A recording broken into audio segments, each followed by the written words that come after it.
Hi friends, ഇന്നൊരു popup photo frame അത് നമുക്ക് എങ്ങനെ ഉണ്ടാക്കാം അത് നമുക്ക് ഡിസൈൻ ചെയ്ത് ഫോട്ടോഷോപ്പിൽ ഡിസൈൻ ചെയ്ത് അത് പ്രിന്റ് അടിച്ച് നമ്മൾ നൽകുന്നുണ്ട്. അപ്പോൾ ആർക്കെങ്കിലും ഇങ്ങനെയുള്ള ഫ്രെയിമുകൾ ആവശ്യമുണ്ടെങ്കിൽ കോൺടാക്ട് ചെയ്യുക. അതിനുള്ള നമ്പർ അതിനുവേണ്ടിയുള്ള കോൺടാക്ട് നമ്പറുകളെല്ലാം ഈ വീഡിയോയിൽ കൊടുത്തിട്ടുണ്ട്.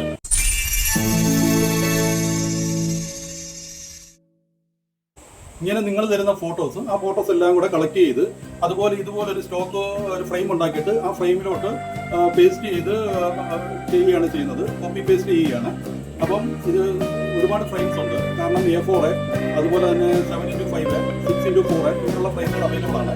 അതുപോലെ നമ്മൾ ഇങ്ങനെ ഇടുന്ന ഫോട്ടോസ് ഓരോന്നും ഫ്രെയിമിലാക്കിയിട്ട് കൃത്യമായിട്ട് ആ ഫ്രെയിമിൽ കറക്റ്റ് ആക്കിയിട്ട് അതിൻ്റെ ഒരു മെഷർമെൻറ്റിൽ അത് ക്ലിയർ ആക്കി തന്നെ മുന്നോട്ട് കൊണ്ടുപോകും. അത് എല്ലാ ഫോട്ടോസും ഇതുപോലെ ഇങ്ങനെ ഫോട്ടോസൊക്കെ ഇതുപോലെ വ്യക്തമായിട്ട് അടുക്കി അത് പിന്നെ ചെയ്യുകയാണ്. അപ്പോൾ ആ ഫോട്ടോസ് അടുക്കി കഴിഞ്ഞു. ഇതിൻ്റെ മുകളിലൊരു മറ്റൊരു ഫോട്ടോ അതിനകത്ത് വെക്കണം. അതിന് മുന്നേ നമുക്ക് ഇതൊന്ന് ബ്ലാക്ക് ആൻഡ് വൈറ്റ് ആക്കുകയാണ്. അതിൻ്റെ കുറച്ചുകൂടെ ഒരു ഭംഗി കിട്ടാൻ വേണ്ടി ഇത് ബാക്ക്ഗ്രൗണ്ട് ഫോട്ടോസിലേക്ക് ഇത് മാറ്റുകയാണ്. ഇതൊരു ബാക്ക്ഗ്രൗണ്ട് ഫോട്ടോ ഫ്രെയിമായിട്ടിരിക്കും. അതിൻ്റെ മുകളിലാണ് നമ്മുടെ മറ്റ് ഫ്രെയിമുകളും വരുന്നത്. വേറൊരു കളർ പിക്ചർ വരുന്നത്. അതുപോലെ ഒരു കളർ പിക്ചർ അവിടെ മുകളിൽ കൊടുക്കും. ഏത് രീതിയിലും ചെയ്യാം. നിങ്ങളുടെ ഇഷ്ടമനുസരിച്ച് നമുക്ക് അത് റെഡിയാക്കി തരാൻ കഴിയും. അതുപോലെ തന്നെ ഇതിനൊരു സ്ട്രോക്ക് കൊടുക്കുന്നുണ്ട്. ആ ഫോട്ടോയ്ക്ക് അതിന് അടുത്തേക്കാൻ വേണ്ടി ഒരു സ്ട്രോക്ക് കൊടുക്കുന്നു. പിന്നെ ആ മുടിക്ക് ബ്ലാക്ക് നിറം കൂടുതൽ കൊടുക്കുകയാണ്. കാരണം ആ ഭാഗത്ത് ബ്ലാക്ക് കുറവാണ്. അപ്പോൾ അത് കൃത്യമായിട്ട് ചെയ്തിട്ടുണ്ട്. അതുപോലെ തന്നെ ഇനിയിപ്പോൾ ഇതിനൊരു സ്ട്രോക്ക് കൊടുക്കുകയാണ്. സ്ട്രോക്ക് കൊടുത്തു. ഈ പ്രിൻറ്റിങ് സെക്ഷനിലേക്ക് വിട്ടു. ആ പ്രിൻറ്റ് ചെയ്ത് വരുന്ന ഭാഗമാണ് ഇപ്പോൾ നിങ്ങൾ കണ്ടുകൊണ്ടിരിക്കുന്നത്.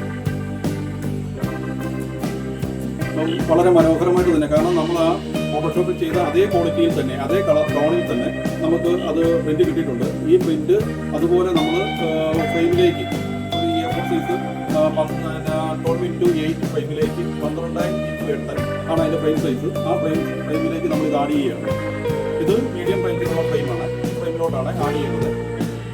അതുപോലെ പല റേഞ്ചിലുള്ള ഫ്രെയിം നമുക്ക് അവൈലബിൾ ആണ്. ഈ ഫ്രെയിമിലോട്ട് അത് ആഡ് ചെയ്യുകയാണ്. നല്ല ക്വാളിറ്റിയുള്ള ഫ്രെയിമും അതുപോലുള്ള കാര്യങ്ങളുമാണ്.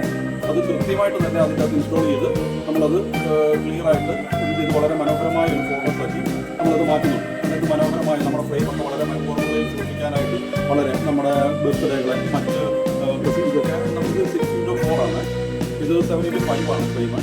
അപ്പോൾ ഈ ഫ്രെയിമൊക്കെ അവൈലബിൾ ആണ്. ഏത് ഫ്രെയിമിലും 4x4 ഉണ്ട്.